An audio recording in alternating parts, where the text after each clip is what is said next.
This case takes place in Sydney, Australia, on the 2nd of February 1986.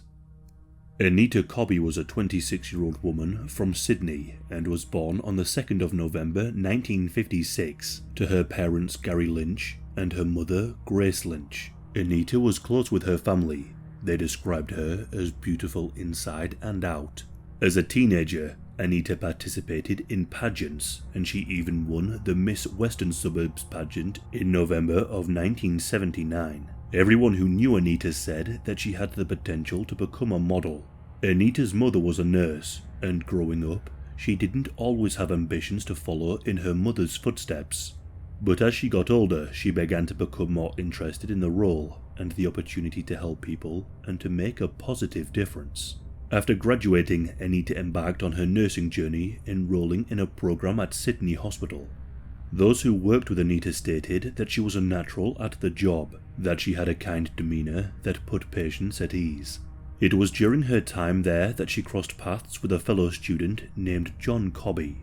John would later say that when he saw Anita, he was immediately attracted to her, but he believed her to be so far out of his league that he didn't even attempt to ask her out on a date. He assumed it would be pretty much pointless. However, he wouldn't have to, as during one shift, Anita approached him and the two began chatting. Before too long, they planned to go out for dinner together at a restaurant, and from that point onwards, the two were almost inseparable, and they became incredibly close. In the first few months, they moved in together. The two dated for some time before becoming engaged, and soon after, Anita fell pregnant. The two were incredibly happy at the prospect of starting a family together. They announced it to their families, and things were looking good for the couple. However, Anita tragically suffered a miscarriage. But despite this, the couple stayed strong, and in 1982 they got married among a close-knit group of friends and family. Instead of having a honeymoon, they decided to put the money they saved towards renting a house. They got 2 dogs and purchased a boat. After getting married, the two moved to Coffs Harbour. It's here when John began working with horses and training them. This endeavour happened to pay off for John. He placed a bet on one of the horses that he trained, and the bet came in. He ended up winning over $10,000, which in today's money, accounting for inflation, would be $51,500. With this money, they decided to go on a trip of a lifetime, and they travelled the world together. After some time travelling, John became satisfied with what they had done and what he had seen, and now he wanted to settle down and begin their family. However, Anita wasn't sure if she wanted this anymore. Her perspective had changed during their travels, something that is rather common. Anita and John found themselves on divergent paths, and in 1986, the couple decided to separate, recognizing that they were no longer aligned.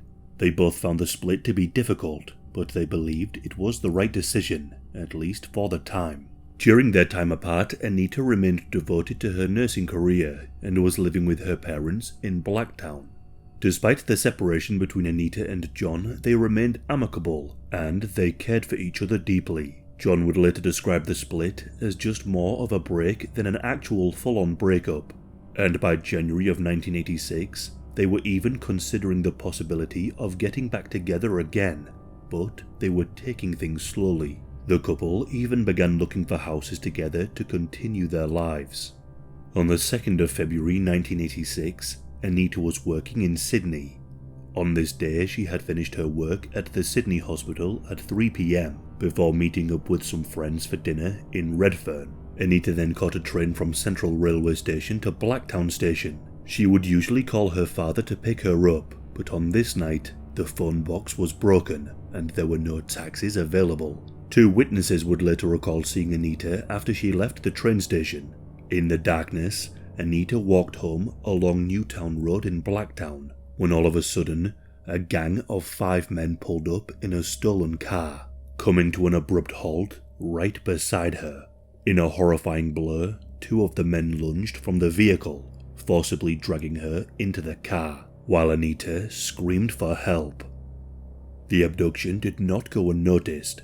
A brave teenage boy, accompanied by his younger sister and mother, rushed outside upon hearing the screams. The boy's instinctual response was to intervene, but the abductors wasted no time and sped away in their car before he could reach it. He returned home and alerted the police about the horrifying spectacle he had just witnessed. The teenager recalled seeing the men inside the vehicle. He remembered seeing the men in the back seat sitting higher than usual. Their heads were almost touching the roof. This was because the men were sitting on Anita, restraining and hiding her. In what was certainly the most terrifying car ride anyone could imagine, Anita was ordered to take off her clothes by the men. She refused this demand. She begged the men to let her go, telling her abductors that she was married and menstruating, hoping that this would be enough to evoke some form of compassion from them and to be spared. But these men had no such compassion. Instead, they began to savagely beat Anita. The beating was so severe that her nose and both cheekbones were shattered. The pain and fear she must have experienced is unfathomable. After shattering the bones in her face, the men forced her to perform oral on all 5 of them. The men then drove to an all-night petrol station. They took Anita's purse and her money, and they filled up their tank with it. All the while, Anita was pinned down naked in the back seat. Anita was continually beaten and essayed by her attackers as they drove her to a secluded field in Prospect. Anita was so badly beaten that she wasn't able to walk. She was dragged along a barbed wire fence into a field where the men continued to attack her for some time. For hours, she was beaten and essayed by the men. A farmer who lived near the secluded field heard the sounds of screaming. He assumed the screams were that of either an animal or some teenagers messing around. He had no idea about the horrific reality. After hours of torment, the men began to realize that if they let her go, she would be able to identify them. The ringleader of this group then decided to kill Anita. He pulled out his knife and, urged on by the other men, he walked towards Anita. Anita anticipated what he was going to do as he brought the knife to her neck. As he did, Anita grabbed hold of the sharp blade. She held onto it tightly, and a brief struggle ensued. This resulted in some of Anita's fingers to be almost severed. The attacker sawed through her fingers, and after sawing through her fingers, he began to saw through her throat so mercilessly that she was almost beheaded. In one final act of unfathomable brutality, her lifeless body was placed on a barbed wire fence before all 5 of the men fled from the scene. They took her clothing and burned all of the evidence. When Anita failed to return home that night, her parents believed that she spent the night with a friend. However, her absence from work the following day prompted them to report her as missing on the 3rd of February. The very next day, a farmer discovered her dead body in a field. The police assumed that the body in the field must be Anita, as her parents had just reported her missing. Anita's wedding ring was still on her finger. An investigator went over to Anita's parents' house and asked them if they recognized the ring. Her family recognized it immediately. John was told of Anita's murder. It was news that absolutely crushed him. He didn't want to accept that his wife was dead, and he greatly struggled with the news. Just 3 days after hearing about the death, he turned to illegal substances to help him cope.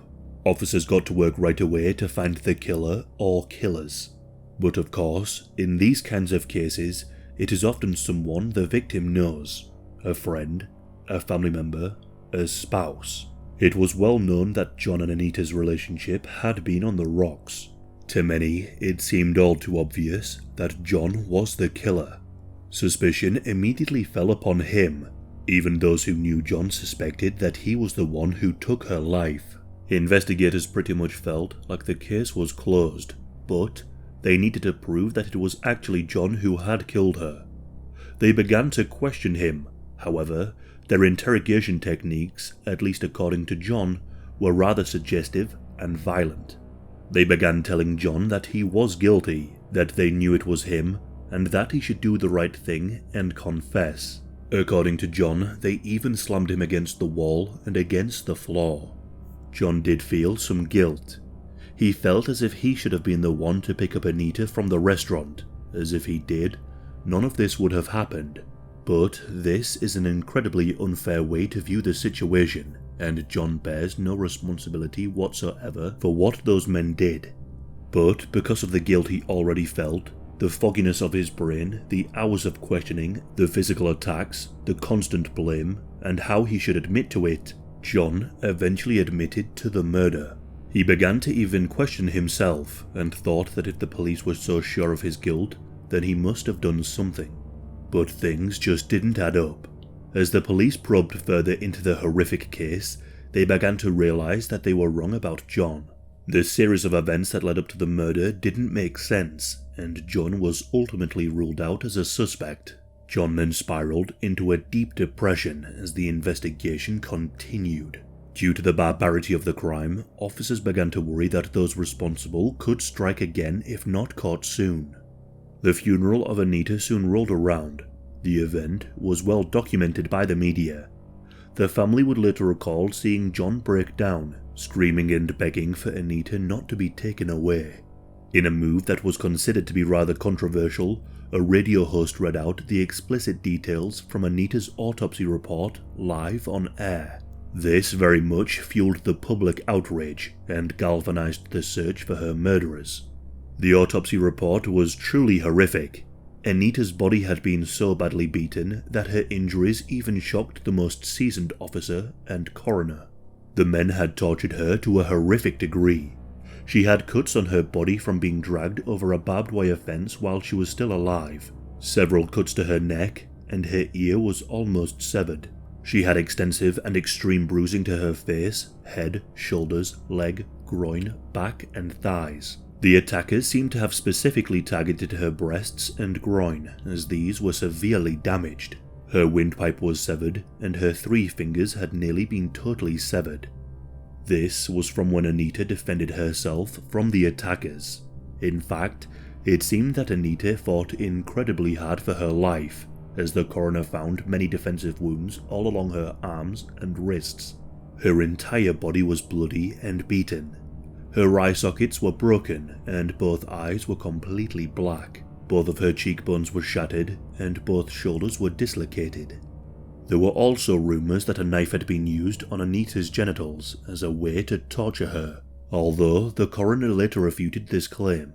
The government then posted a substantial reward of $50,000 for information leading to the capture of her killer or killers. It was clear to those who carried out the autopsy that Anita would have suffered an extremely painful death. Her murder, even to this day, is considered to be one of Australia's most horrific, and to many people, this is the worst. The name Anita Cobby is very well known in the country. After the autopsy results were read out on the radio, the public became infuriated and demanded justice. They wanted the people responsible to hang.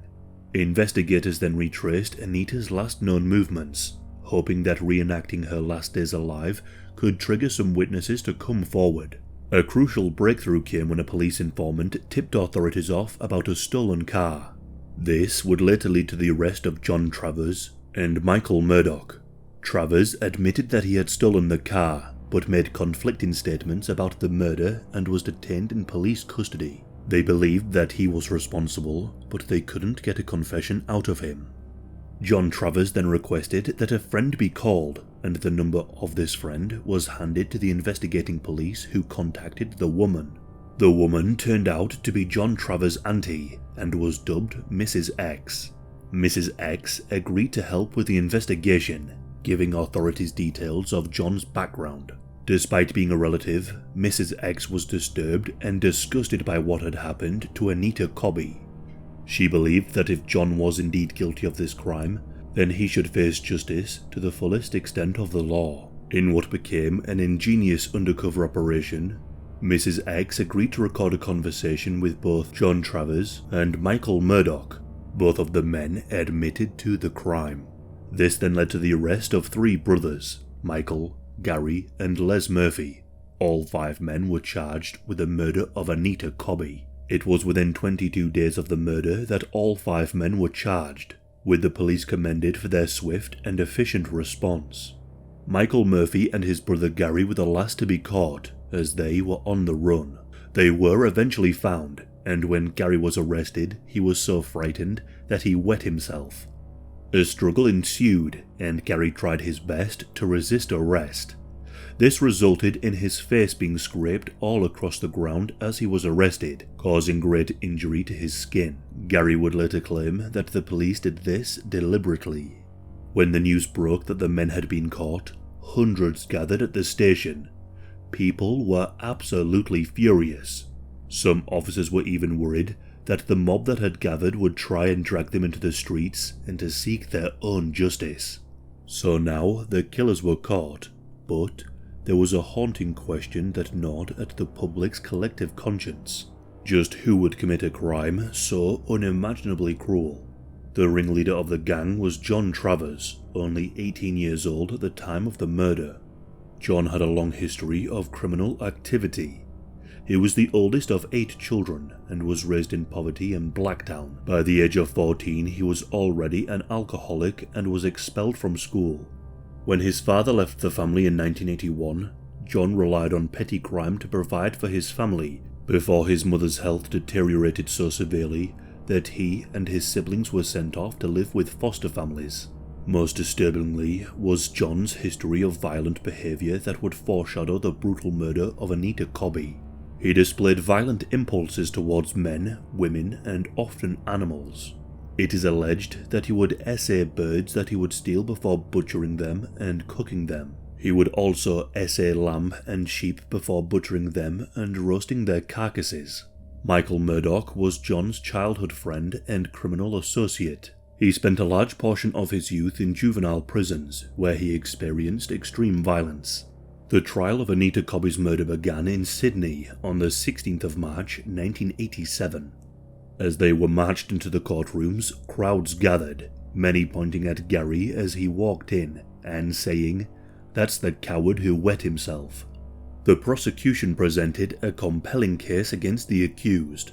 They relied on forensic evidence, witness testimonies, and the confessions obtained during the police investigation.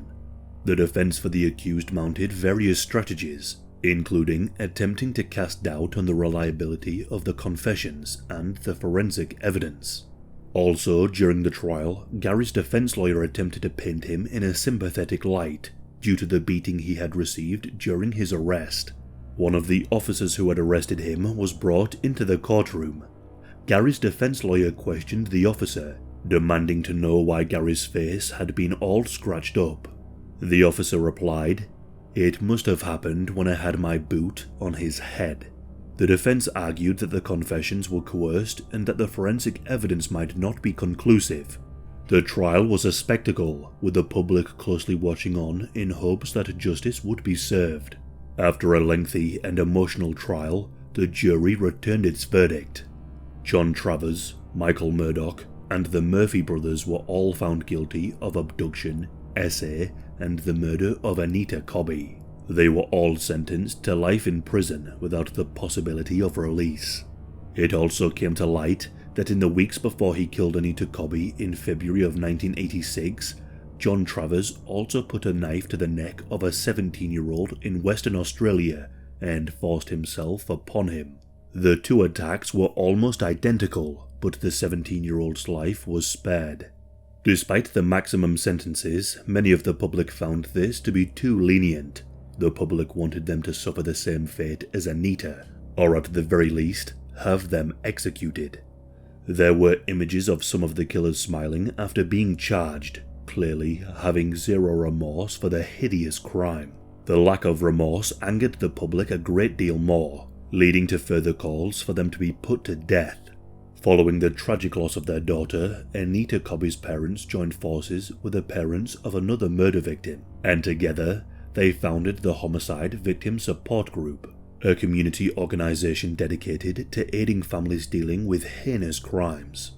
Anita's parents also played a significant role in advocating for tougher sentences in the wake of their daughter's murder. These efforts eventually led to changes in the legal system. One of the 5 men, Michael Murphy, died in Long Bay Hospital on the 21st of February 2019 at the age of 66. The other men remain behind bars. Some of them have faced regular beatings from other inmates. John Cobby is always happy to hear of the news of the beatings against these men. In an interview, John said, "I still dream about killing them. Revenge was high on what I thought. It was crippling. It was such a negative thought, and I lived with that for years and years. I would still kill them in a second, in a heartbeat, and no qualms. I'm happy to go to jail for the rest of my life. In my dreams I've killed them in so many different ways. They've had such a long-lasting effect on me. On one occasion, one of the killers had been so badly beaten in prison that he had to go to hospital. It was later revealed that Gary was being treated in the same hospital that John Cobby was nursing in. John said that when he found out, he felt absolutely sickened. John told those close to him that Gary is lucky that he didn't know he was in the hospital, because if he did know, he said he would have killed him in a second. As the years went by, John Cobby was able to beat his addictions and was able to move on and meet someone else. He even remarried and had 2 children, but the couple have since separated. John also changed his name from Cobby to Francis in 1987, as he felt the name Cobby made him synonymous with the murder of Anita, and he also felt responsible for her death. However, years later, he decided to change his name back to Cobby, with his children supporting him, and following suit, they too changed their names from Francis to Cobby. Both of Anita's parents have since passed away. Anita's sister has said that her parents never got over the death of Anita. They struggled with it every day of their lives. Mrs. X, the woman who was able to help bring the killers to justice and recorded her nephew's secret confession, is still to this day in witness protection. There are those who were close to the killers who are not so happy with her involvement, and those people want her dead. For simply doing the right thing, she still receives very credible death threats. The trial of Anita Cobby's murderers was a pivotal moment in Australian legal history. The verdict brought a small sense of closure to Anita's family and to the public. Even those who had never even met Anita were heavily invested in the case. A plaque was placed in the Sydney hospital to honour the life of Anita. Now, this is something that is truly disgusting. The New South Wales Bar Association has backed a plan that could turn the definition of a life sentence on its head and would allow Anita Cobby's 4 surviving killers to seek leniency and a potential release. Offenders once considered to be violent and dangerous could be released after imprisonment, counselling, and simple maturing. Anita's family fought hard to make sure the killers would never be released, so in many people's eyes, to have them have the slightest chance of release would be a great injustice. As I said earlier, this case is considered to be one of the worst in Australian history. So, if there are any signs that these men are likely to be released, the Australian citizens will likely protest the decision. If any of the killers are to be released, I shall do my best to let you all become aware. We can only hope that the 4 remaining killers are kept where they belong.